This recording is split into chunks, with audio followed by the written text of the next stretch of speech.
In 2004, Yogi Bhajan died, and a firestorm of accusations rose in the silence he left behind. Suddenly, the tradition that shaped my life was held in a new light, not the glow of reverence, but the fires of truth. Kundalini Yoga was the way I learned to breathe again, the way I learned to live inside my body without fear.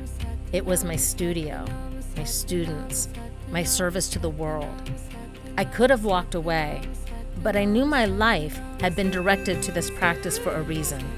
So I went searching, not for purpose, for truth. I looked to my students, the people who had entrusted me with their own healing. What I found in them was a library of living wisdom, historians and skeptics, scientists and poets, survivors and seekers, people who had spent their lives studying the body, the breath, trauma, energy, and consciousness. Together, we began to pull the thread, back through the history and temples, the hidden arts and suppression, the places where women's voices were removed from time. This is where we found her. This is where we found Kundalini. And the deeper we went, the clearer it became. Something had been missing for a very long time. What returned to me through this journey wasn't a teaching, but a remembering. Because this wasn't only about history of the outer world, it was about the union of our inner world. I started to see a mirror, and in that reflection, I understood that spirituality and science have always been describing the same observation from different perspectives. In the quantum field, nothing is separate. Everything influences everything.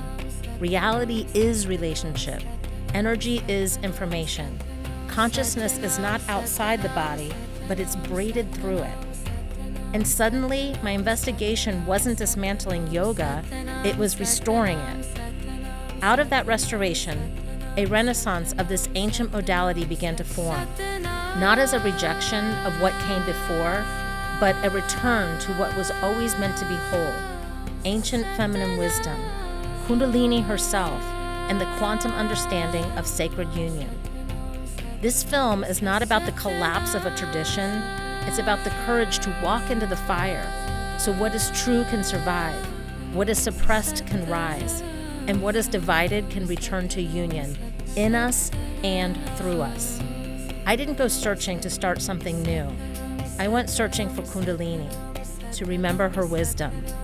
And what I found was a bridge from victim to victory.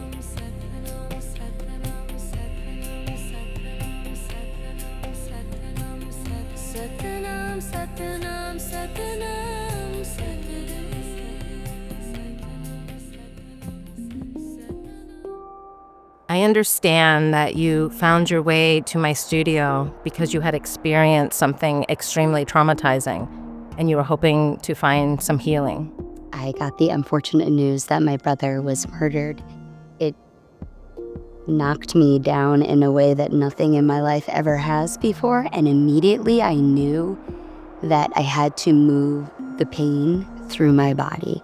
I could not let the anger, the hate, the bitterness manifest in any type of way. Then it helped me really work through that initial shock of grief.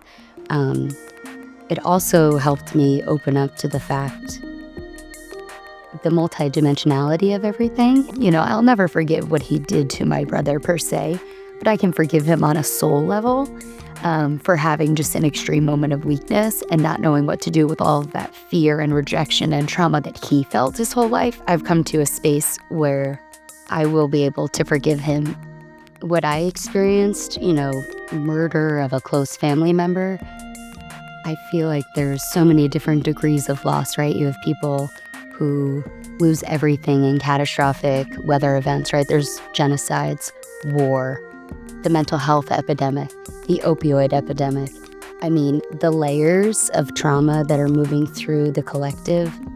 Kundalini is one of those whole body systems, mind, body, soul, spirit, where you can come in and you can shift yourself in a moment's time and raise your frequency on an individual level. And in doing so, you can do that on a collective level.